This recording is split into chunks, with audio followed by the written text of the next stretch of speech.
Well, I want to welcome everyone here from across our fellowship and across our city, across our country, and across the world as well. We're so glad you're here. We've been at this for, 21 years. That's an amazing thing to think about. The Summer Institute, as it was originally conceived, is kind of a conversation at the crossroads of the biblically informed mission of the church and secular culture to whom we have our calling. And so it has always been that place where we come together and we bring in people from the outside, leaders in thought and action in the evangelical world, around the world, to help us walk through some of the really important issues that we face, the things that we really need to figure out if we're going to be able to maintain that strong voice in our culture. And so we're just so pleased this year to have an international cast of speakers from England, from Sri Lanka, from Colorado, that country out west, places like that, to come and just kind of facilitate for us those conversations that we need to have if we're going to be the people that God has called us to be in this moment in time and in this place. And every year we come up with a different topic to get that conversation going, and this year, we're going to do it on the subject of love. So, hey, that can't be bad. What's controversial about love? Anyway, and all you need is love. You know, every generation has their love songs and love anthems, and the Bible does too. I think it's really amazing that we've had this conference for as many years as we have and not really taken this topic straight on. Because this really is that key thing of where what our culture longs and what the Bible provides really intersects right at this place. And just in terms of the emphasis of Christianity in relation to love, if you look at the key words in the New Testament, agapeo in the Old Testament, chesed, and related cognates from there, over 700 uses of the word love in the Bible. That's, if there's 66 books in the Bible, that's over 10 occurrences in each book. It's just absolutely the main thing that drives the Bible story and the biblical God. So what we want to do this evening is just to kind of set the table here and get a discussion going, having defined some terms and understanding why what we're talking about is so incredibly important to who we are as a church. Then each of the workshops and plenary sessions that come after are going to fill in a considerable way the details of what's been said. So we want to really look at two objectives as we get things started here tonight. The first is that we want to consider this whole issue of love from the standpoint of the power and the centrality of love in Christian life and in Christian witness. So there is an apologetic element to this. There is a consequence involved in whether we get this straight that relates to the voice that God calls us to have in our culture. The second one is like it is the practical ways, the how-tos to demonstrate the love of God and the pitfalls that are common to our failures in these areas. So we want to really work in both worlds. We want to talk conceptually about why is this such a critically important thing, and then we want to talk practically. How do we do this, and how do we do it well? So let's just get the ball rolling. The title of my talk tonight is God is Love. And with that said, borrowing from the work of Francis Schaeffer, who is in so many ways so critically important to the development of this fellowship, in terms of being a thinking person, a thinking Christian who wants to engage culture in its own terms. Schaeffer wrote a book some years ago called The Mark of the Christian, and one of the real important chapters in that is called The Final Apologetic. Love is the final apologetic. Love is what speaks to people even in a more profound way often than truth itself, although obviously those things are deeply related, and we're going to have to unpack the relationship between those things even here tonight. But what is it that shows the reality of God? It is the reality of Christian love. Because why? Because it speaks so poignantly and so powerfully to the human condition. And here is just something that we need to be aware of, that the language of love, the need for love, is absolutely transcultural. It's universal. It informs the art, the literature, the longings of people in every culture and at all times. You might have heard an expression like this: what the world needs is Christian love or compassion. Wonder who wrote that? Probably Pope Francis or Mother Teresa or something like that.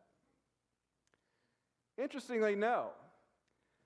The most popular atheist of the last century wrote that, Bertrand Russell, in his book Human Society and Ethics and Politics, where he just basically concedes at a point that the real answers to the human social context is love, and that there is, within the framework of his own atheism, the way to define that in a way that truly satisfies.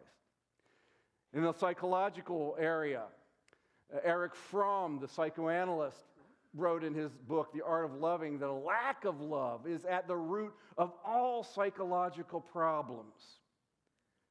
And that just seems to be really consistent, too, with the findings of sociologists and criminologists as they reflect upon deviant behavior, criminal behavior, people who are not adjusted within themselves or with their neighbor.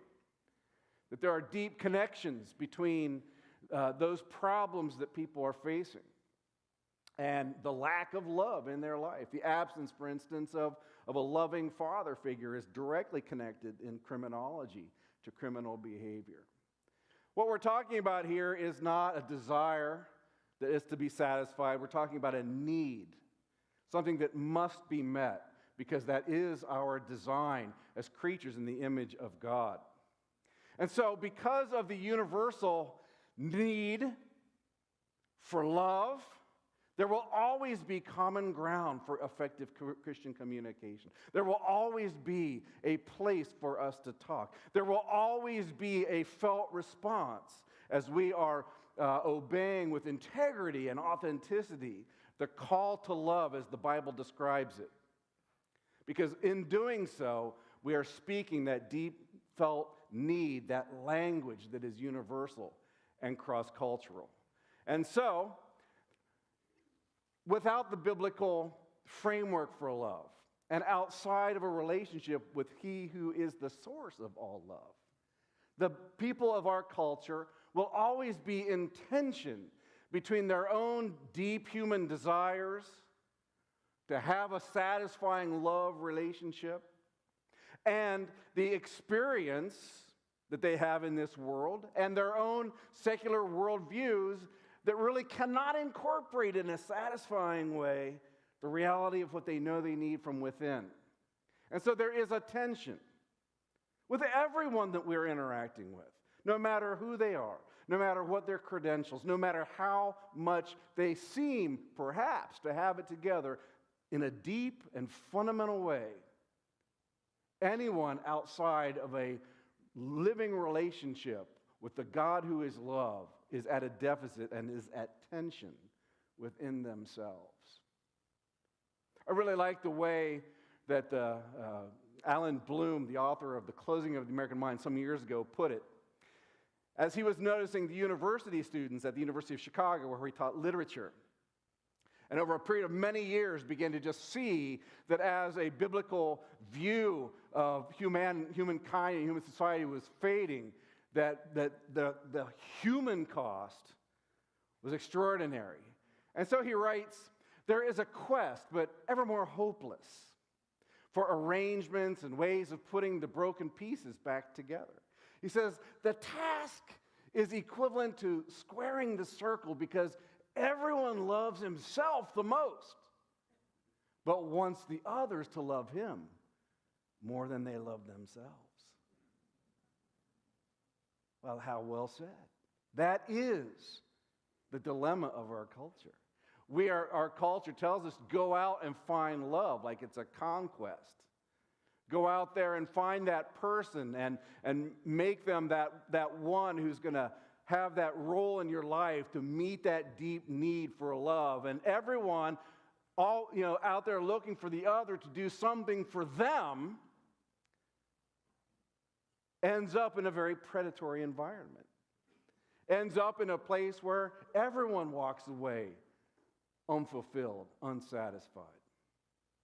So yes, there is a place for the final apologetic. There is a way that we can speak loudly and powerfully to our culture because of the very circumstance that our culture finds itself in.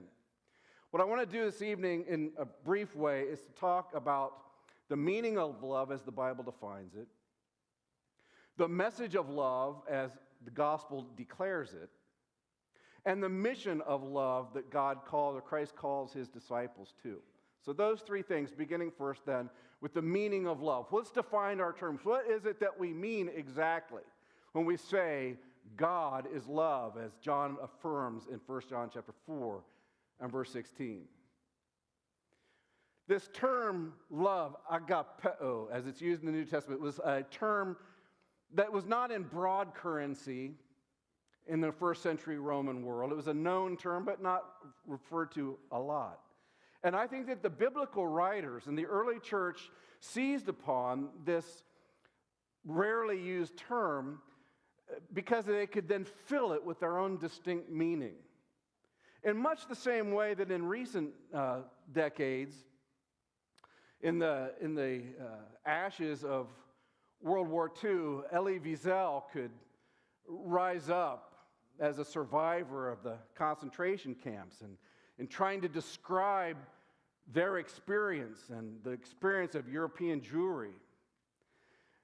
What word would describe this? How about a word that means a burnt sacrifice? The word that hardly is ever used, but it still has an established meaning, but a meaning that we can fill and animate with our experience. How about we call it Holocaust? And that move galvanized the whole thinking of the post-war Jewish people, and as a rallying point to express their experience, and as a warning to the world for what is it that can lead to these things. And in that same way, in an analogous way, really, it seems to me that the New Testament's use of agapeo fits into that. A fairly vague term that is animated with the meaning that the Bible brings to it. When we talk about love, then, in a biblical sense, really we're talking about a constellation of characteristics. What we're talking about is first that love is not a feeling state. There is that. That's what erotic love is. But agape love is by its nature not really rooted in moods and feeling states and attraction, but in action, and specifically sacrificial action. So God so loved the world that he gave, John 3:16, his one and only Son. It's sacrificial.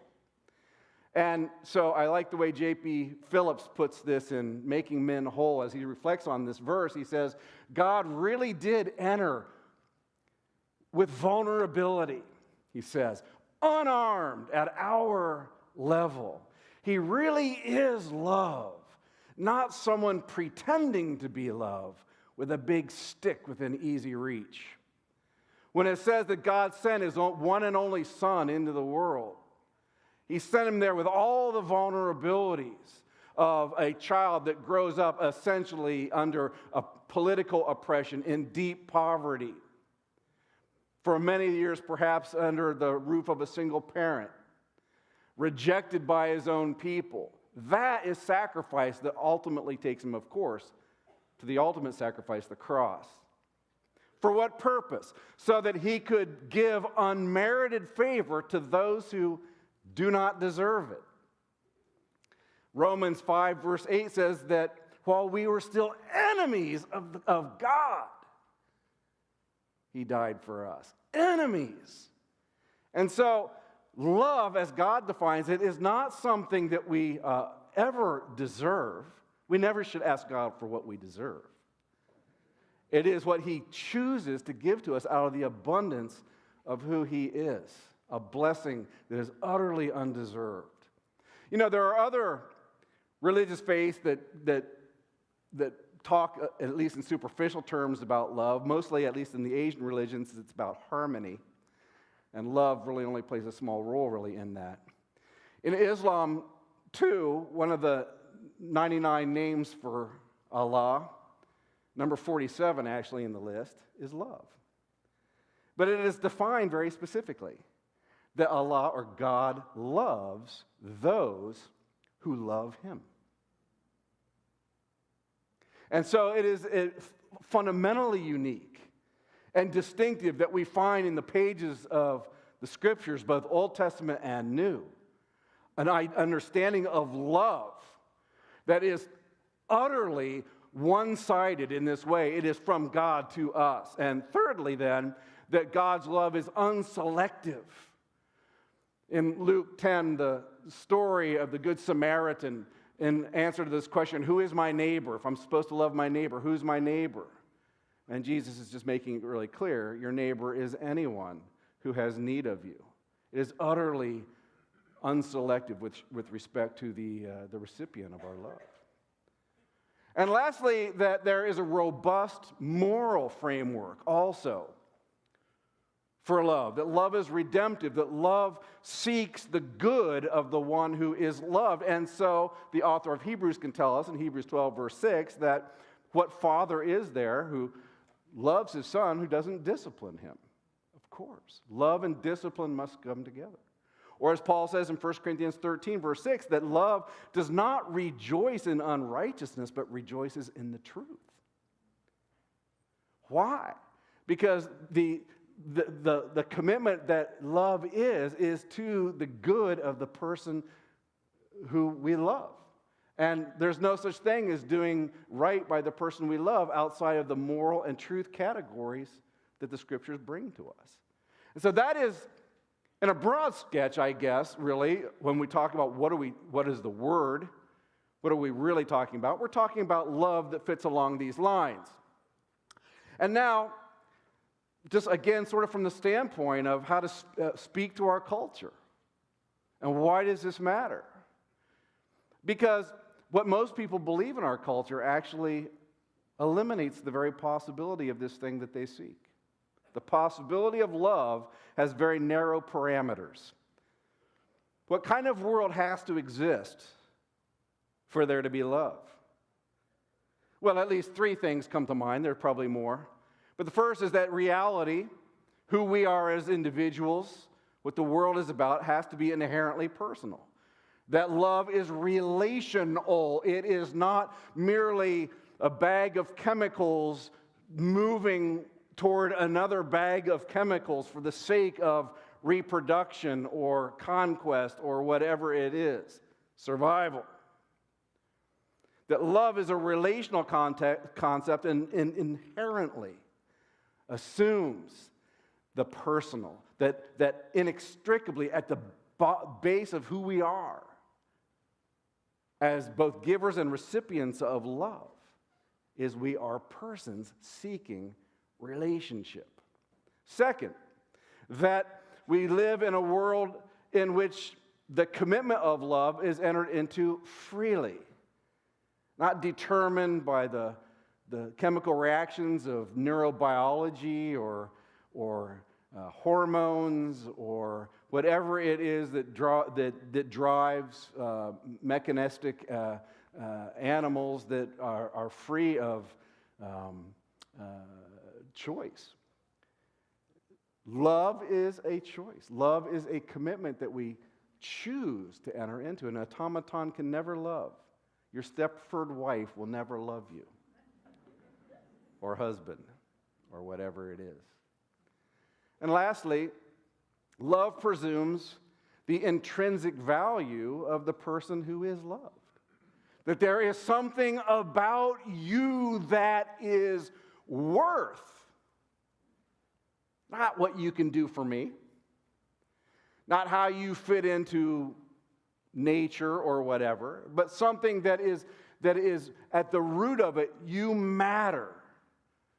No matter what you've done or who you are or where you've been, you matter. You're worth it. And these things would be required of this robust framework that the Bible gives for love. And for that reason, everyone who seeks that kind of love that is unmerited, that love that is unselective, that love that is entered into freely, that love that seeks relationship at the core. Everyone who seeks these things is seeking something that can only and uniquely be found in the biblical framework of who is God and what does it mean to be creatures in the image of God. And so, it is as though our world, without knowing it, is borrowing resources, is borrowing capital from the Bible bank of ideas and of truth, and is using these assumptions as they move toward others to seek these love relationships that God has created us in His image to find. But I think we have something to say. This is the point to our culture, something very powerful. The very thing our culture seeks, we are in a position to demonstrate.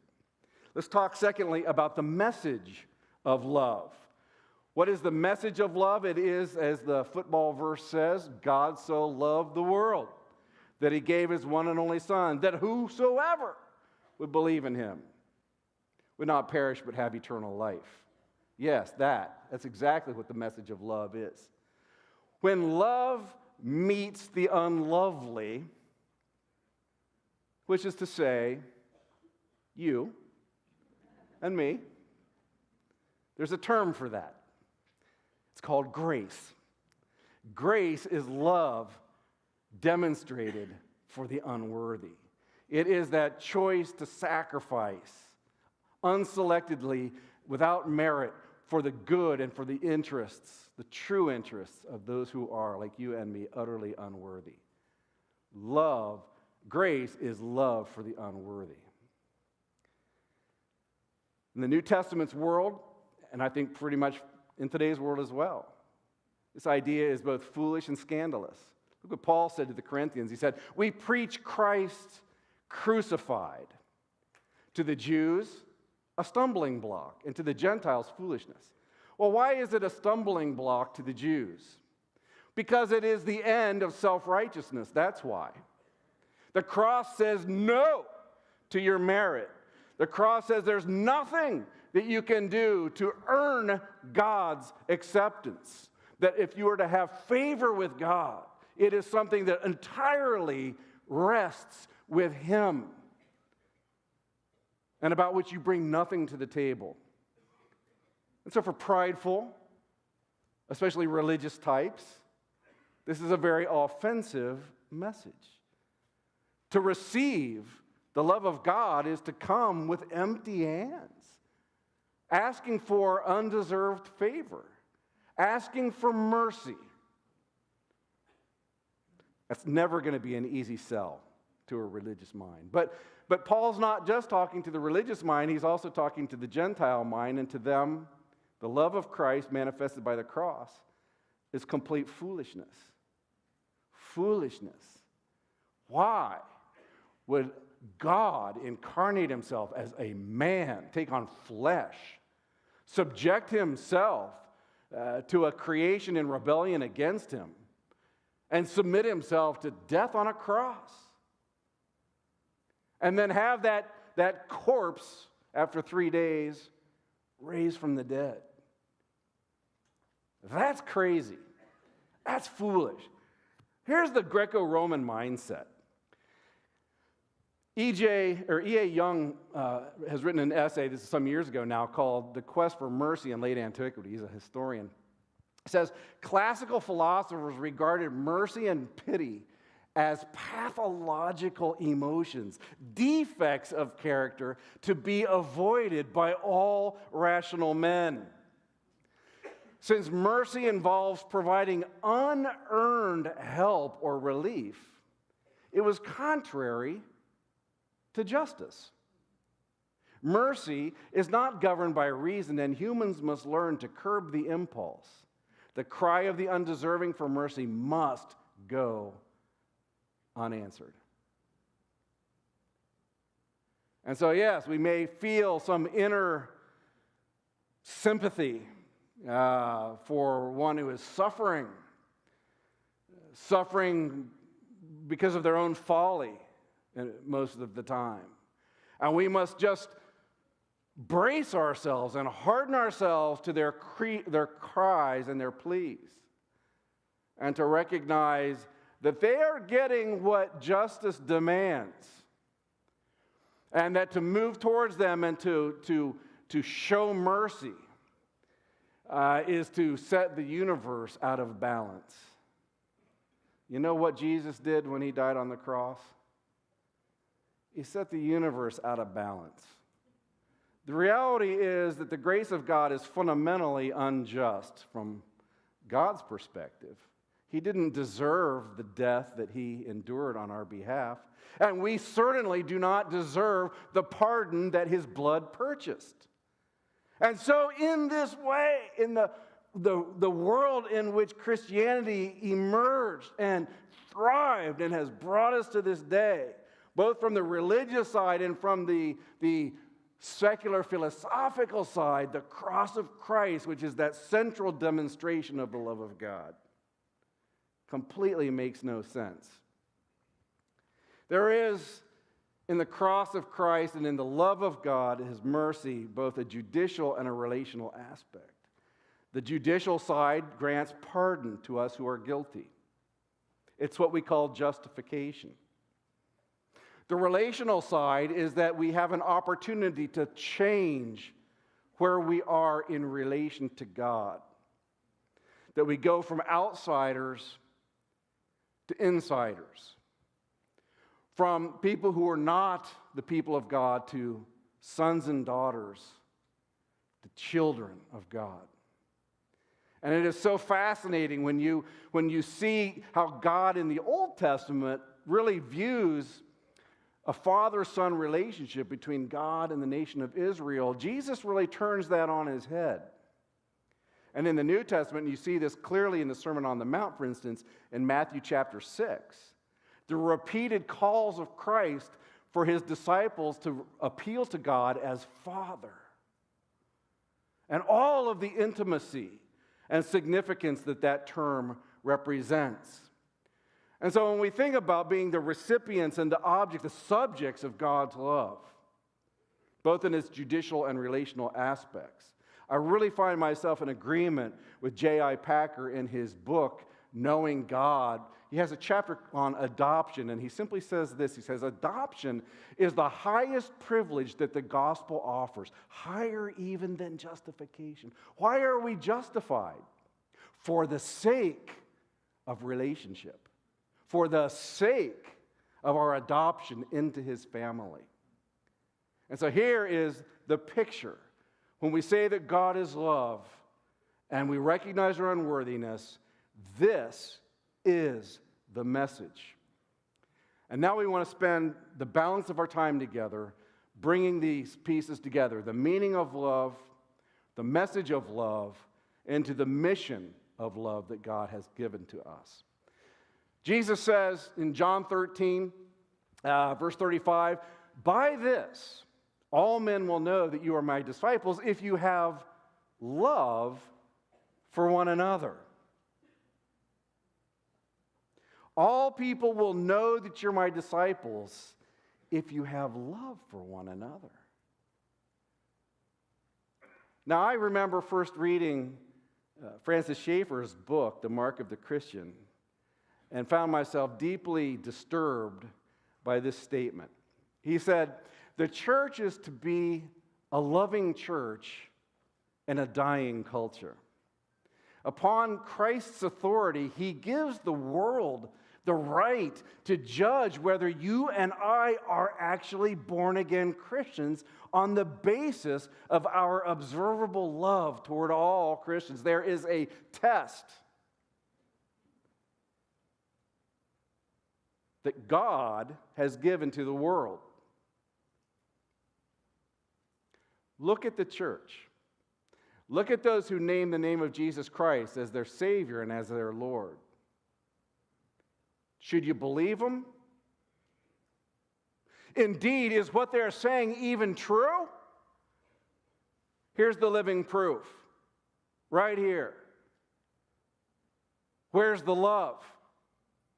That's the standard of the world's evaluation of us. Sobering, powerful. Let's unpack this just a little bit. Love, of course, is the cornerstone of Christian living. It is first a command. Jesus says, "A new command I give you, that you love one another." That's the verse that precedes, "By this all men will know that you are my disciples, if you have love for one another." A new command, which is not a new command. It's just that it's a new community. And so he's starting from the very base building block. What really is important, what sums it all up in terms of the conduct, the way of living that Christ calls us to, is love. Love for one another. And then, two, and importantly, love as the cornerstone of Christian living is not merely a matter of exercising the will to do the right thing. That's what a command is. Exercising our will to do the right thing. But love also, and in a more even basic way, I suppose, is the effect of the work of God in our lives. And so, John tells us, we love because he first loved us. Remember, Jesus said, he who has been forgiven little loves little. But she who has been forgiven much loves much. It is the measure of our understanding of the generosity and goodness of God for us. The grace that he has shown us as undeserving enemies of God, that we demonstrate Christ-like love. We are trophies of his mercy. It is to the extent that we really get it and really understand the depths of his mercy, when we can really, with Paul, say, I don't know of anyone more sinful than me. Paul says, I'm the most sinful man there ever was. And that's why I understand the grace of God so deeply. Well, I just want you to know that you are the most sinful person you will ever meet. Nobody knows the depth of your corruption like you do, right? And so it is in those moments where we allow that piece of insight to come to us. The great depths of God's forgiveness that we, in response, and just it's reflexive in this way, desire to share the love that he has shown to us. Love is the mark of the person who has been shaped and molded by God. Love is the primary fruit of the Spirit, according to Paul in Galatians 5, verse 22. The fruit of the Spirit is love. Then he qualifies that: joy, peace, patience, kindness, goodness, gentleness, self-control. Those are great qualities, but the center of it, the umbrella that kind of holds it all together, love. That's the mark of a person that is being shaped and molded by the Spirit of God. Love. Let's probe just a bit deeper, because this is where we need to come together and think through the application of these things. That we have a witness in our postmodern culture, in our post-Christian culture, in our post industrial culture, in the culture that we have come to. There are unique cultural conditions that make the witness of a loving community especially powerful, and I want us to think about that with the time that we have remaining in this first session. The thing that is going to speak to our culture even louder than our words, even more persuasively than our apologetics, and I believe in both of those things, of course, is the reality of authentic community. I've spent a lot of time interacting with non-Christians. I have a deep passion and a love for those conversations, and I feel kind of weird if I don't have a conversation that's ongoing with a non-Christian in my life at any particular time. And what I have seen over these many years with the many non-Christian friends that I have had is I've sought to share my faith and help them discover what I have found, is that there are two questions in the minds of every non-Christian. One is what you're saying to me true? And the second one is, could I ever really see myself being one of you? And the reality, my friends, the second question trumps the first. It just does. And so, there is an imperative, especially in our culture, that the Christian community reflect this challenge of Jesus Christ. By this, all men will know that you are my disciples, that you love one another. Because that is the thing that shows the truth of what we have to say. We live in a culture that is saturated by isolated individualism. The thing about the West in general and about America in particular is our individualism. There's a lot of value in that because that promotes individual conviction, initiative, ingenuity. Many of the things that we really appreciate about our culture are rooted in the elevation of the individual. But there is with that a significant danger, a danger that from the very beginning of this project called the American Way was observed by those from the outside. And so in 1830, a French sociologist began to explore this new country. Alexis de Tocqueville wrote a book called Democracy in America. And he was one who had deep appreciation for what America had become in those few decades.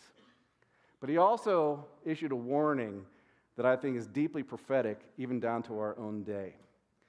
De Tocqueville coined the term individualism, and he said individualism is a calm and considered feeling which disposes each citizen to isolate himself from the mass of his fellows and withdraw into the circle of family and friends. With this little society formed to his taste, he gladly leaves the greater society to look after itself. And so he says, each man is forever thrown back on himself alone. And there is danger that he may be shut up in the solitude of his own heart. Well, I think truer words have never been said about the nature, the heart, the spirit of our culture, which is so deeply individualistic. And to probe just a bit deeper, let's ask ourselves this question: how isolated are we really as a culture? And this has been the subject of sociological research for decades. And about a decade or so ago, the book Bowling Alone came out, Robert Putnam's study on individualism in America. And there's no way you can read what I've got up here. So you basically want to follow the waves down. And let me just fill in the gaps for you. What Putnam is demonstrating through pretty clear social research is that every generation, beginning in 1900 and working down to people born in 1970, there is a growing disintegration of social relationships, of social context. The process of people who are individuals who are becoming increasingly isolated, participation in civic organization, participation in church, participation in voting, reading newspapers, and many other of the indices of shared communal activity, shared societal vision. These things are being lost. And so that when we speak of isolation today, we really are driving this to a pretty extreme place, according to current research. The University of Chicago started an organization called the National Opinion Research Center some years ago to begin to study in a scientific way where the soul of our culture really is. And their most recent study on this subject demonstrates that 25% of adults have no one with whom to discuss matters of importance to them. 1 in 4 people in our society have no one in their life with whom to interact about the deep things of their own experience, their own life, the struggles they face, the barriers that they confront, the confusion that they have, even their own response to the world around them. They have no one, by their own admission, to share these realities with. That is a deeply isolated individual. No, that's an alienated individual. So far from the vision of love that we have described to this point. But the story gets, in a certain way, a little creepier. Because of the 75% of those who do have a confidant in their life, somebody with whom they can interact about matters of importance with them, 80% of those people, those adults, have only their nuclear family to engage the important questions of their life and existence with. Now, what does that mean? That means that most people are just basically talking to themselves. And the idea that we would build community out of a culture like that, a culture in which 15 out of 100 adults on average have somebody outside their own home that they discuss things of importance with them. That is a very small number, and let's add to this the reality, the truth as well. According to Pew Research and other places that are competent at these studies, that between 30 and 40% of the American population self-identifies as evangelical. Now, what does that mean? Even if all those 15 out of the 40 were people who are part of our Christian fellowships, it would still be a minority of our Christian community. You see the point? What's true of the culture, its deep alienation, is also, and in many ways equally true, of the church itself. Where is that witness that through which by all men will know that we are his disciples if we are deeply alienated as the church, as the culture is alienated? The team of sociologists from University of California, San Diego, draw these conclusions from this data. This change, and it's tracked every 10 years, and it's a significant downward trajectory, indicates that something's not good for our society. Ties with a close network of people create a safety network. It keeps us sane. It keeps us centered. It keeps us social. It keeps us healthy. And to remove ourselves over time as a people from those contexts, super dangerous. Let's go again, just yet another step, a little deeper, that the isolated individualism that is a measurable phenomenon in our society also is leading to a measurable breakdown of trust relationships, especially among the emerging generation, the 20-somethings, the so-called millennials. And again, there's a fairly significant amount of data, I've just given a few examples of it here, that conclude that 84% of millennials say that most people simply cannot be trusted. Sherry Turkle at MIT has a great TED Talk on her book, Alone Together, in which she talks about the effect of technology on social bonding, on relationships, and how over not a long period of time, young people have learned to relate in a way that is just utterly disconnected from the personal. You can say whatever you want on a tweet or a text. I mean, we're living in a world where a presidential election is being conducted on Twitter. That's frightening, my friends. That's frightening. It's not dialogue, debate, discussion about ideas. It's bumper sticker. And this is how people are learning to relate to one another.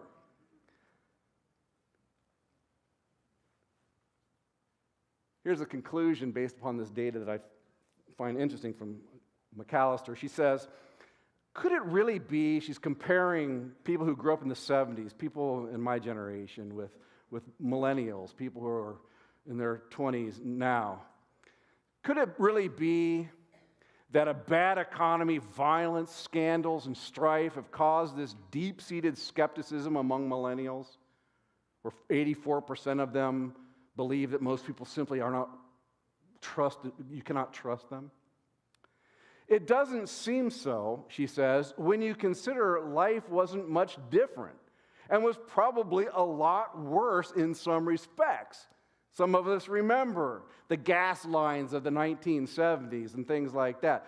It was probably worse in some respects, she says, in the 70s, including a bad economy, higher violent crime rate, conflicts over the Vietnam War, the impeachment of President Nixon, an increase in drug use compared to previous generations, and a decline in the standard of living. The 70s have been described as a decade of anger, disillusionment, bitterness, and cynicism.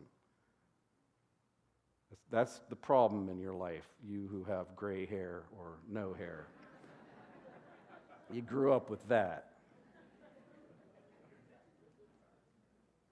She goes on, she says, if violence is the problem that produces this lack of trust, then it seems millennials today should be more trusting than those in the 70s. Because why? Because the crime rate actually is significantly down. Of course, one of the problems could be that millennials perceive there is more violence because of the 24-hour news cycle and the exaggerating effect of the internet, as people think bad things are happening all the time, even though they don't see it themselves. This is certainly part of the perception, but I think there's more going on here than just violence, real or perceived. She concludes, trust is built when you know someone, when you have mutual understanding, a kind of civic love.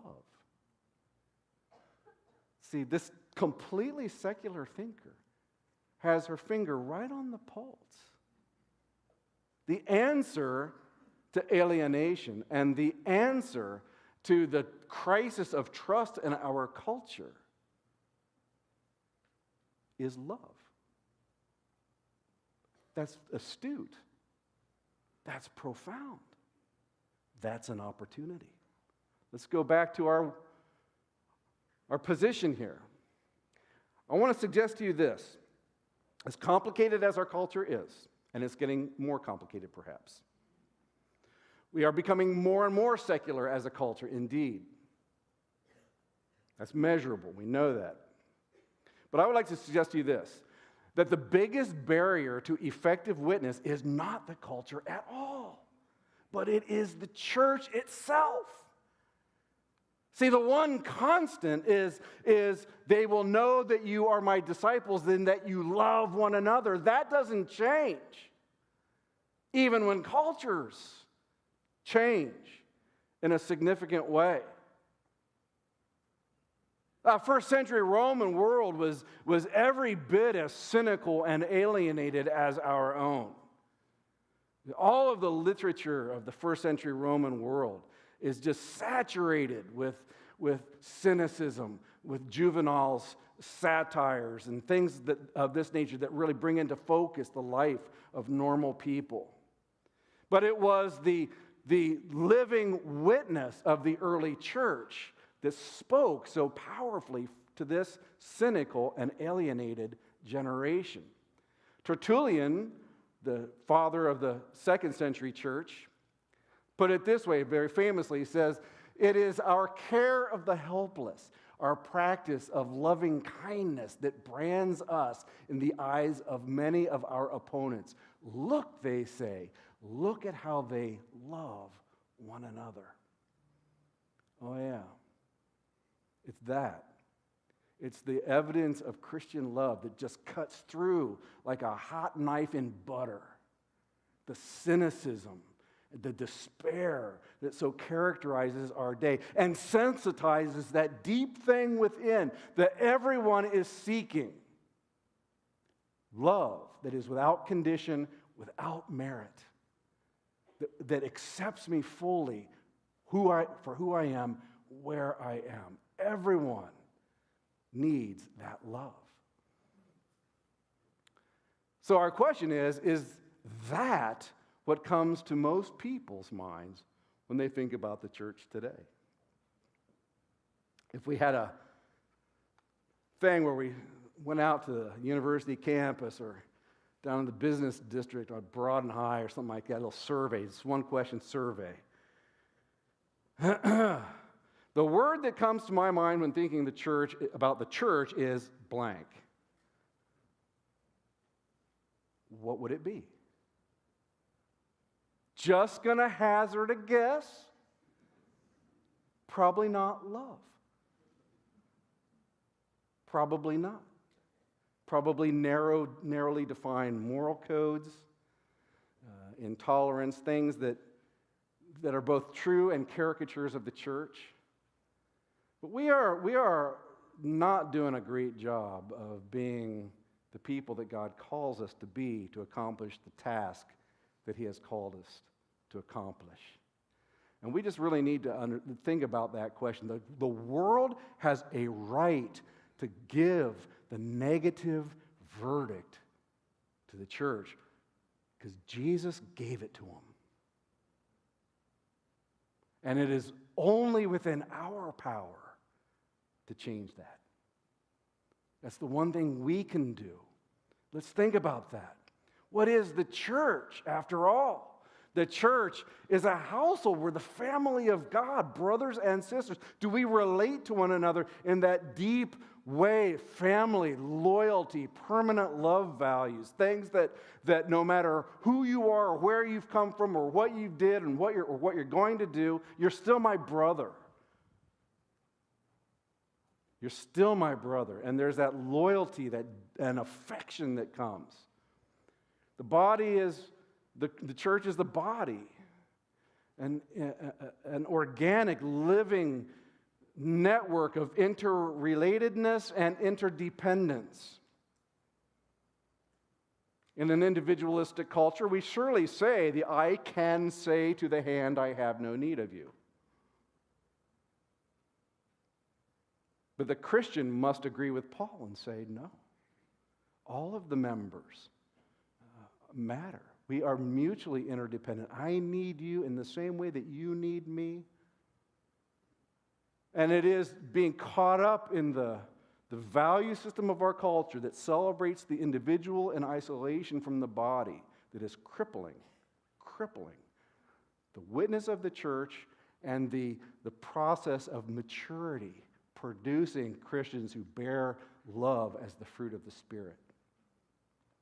And lastly, we think of the church as the bride of Christ, His beloved. How much more intimate can you get than that? That's how God feels towards us. I remember when I was contemplating proposing to my wife 36 years ago. I would just lay there in my bed and I would be thinking about it. I couldn't sleep. I was agitated. She just was on my mind all the time. It's kind of crazy. She still is. And I'm still kind of crazy. But there's a passion there, a singularity, a focus on the relational level. And that passion is the same passion that God has for you. Yeah, he does. He has that incredible, preoccupying passion for you. And therefore, we ought to have that for one another as well. We are the beloved of Christ. And just to reflect on who we are as a people of God and to get our theology about the church right is just so absolutely critical to our own spiritual health and to our witness to the world. The church has never been created to be insular as some kind of a weird subculture within the broader culture, and its action in the culture never uncalculated but intensely directive, strategic, and indeed even goal-centered. And in describing the living dynamic that took a movement of some 70 people huddled in an upper room in Jerusalem out of fear for the fact that their Lord had been murdered as a prisoner of the state, to a movement of as much as 1 million in the first century of the church, and over the process of 300 years, the consensus within the culture. That happened for reasons like this. Rodney Stark, in his book, The Rise of Christianity, goes through a number of test cases about how it is that this ramshackle group won the day in their society, in their culture. And he summarizes it. He says, Christianity revitalized life in Greco-Roman cities by providing new norms and new kinds of social relationships able to cope with many urgent urban problems. The way that they lived answered the problems, the questions, the dilemmas that their contemporaries faced. To cities filled with the homeless and impoverished, Christianity offered clarity as well as hope. To cities filled with newcomers and strangers, Christianity offered an immediate basis for attachments. To cities filled with orphans and widows, Christianity provided a new and expanded sense of family. To cities torn by violent ethnic strife, Christianity offered a new basis for social solidarity. There is neither Jew nor Greek, slave nor free, male nor female. All are one in the body of Christ, Paul says in Galatians 3:28. And those things meant something to them. That was on their mind. That was a part of their intent. To love the culture the way that they had been taught to love one another. And the way that went down, and we are the legacy of that, is the same way it's going to go down today. Our questions, our solutions, I'm sorry to say, are not political. That may play a role, and people disagree on what that looks like. They are not economic primarily, although economics certainly plays a role. The answer to our culture is the church. Do you understand that? Do you believe that? The answer to our culture is the church. It's how we choose to obey the living God and love one another in such a way that the world looks on and says, behold how they love one another. I'd like to get in on some of that myself.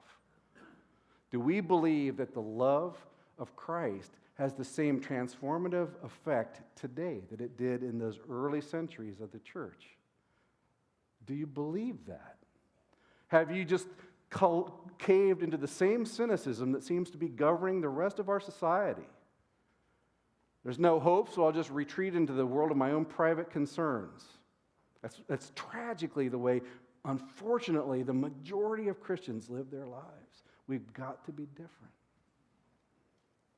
We've got to be different.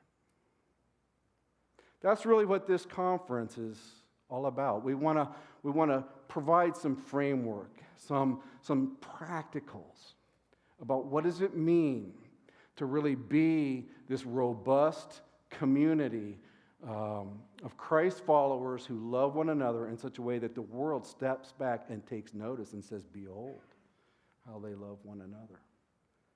And so that's what we're here to do. And so there's a challenge to you then as an individual. Are you prepared to step up and to play your role, your part? Now's the time for you to come to terms with your own isolation, with your own crippling individualism, with your own disobedient concern for yourself above the rest of God's body that He's placed you in. And to tangibly, practically, consistently, authentically enter into love relationships. And as we do that, we're going to shape the churches that we are from here. And we are going to set ourselves up as a living witness to the reality that the cynicism that so pervades our day and is crippling our young people today absolutely has an answer. But it rests with us. It's very simple and yet very profound. And that's what we're here to discuss. So.